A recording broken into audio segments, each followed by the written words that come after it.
from you, and let's start with taking it to people's dinner table right now. You see what's going on in the markets. You're traveling around globally. For the people here in Minnesota and North Dakota, what do you think is the single most important thing they should be aware of or be focused on as far as their own pocketbooks?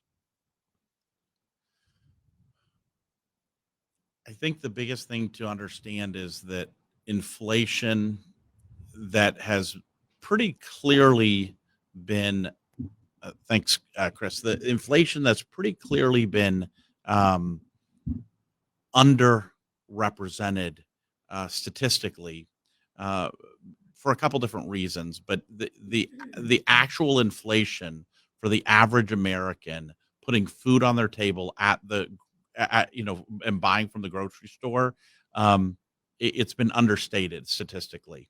In addition, the significant effect of quantitative easing, QE, and then now QT, where you're seeing the Fed with this massive balance sheet that basically normally when somebody sells something, right, they get cash and they reinvest it somewhere else, right? So even if they don't reinvest it in the stock market or the bond market, they're putting it somewhere else in the economy.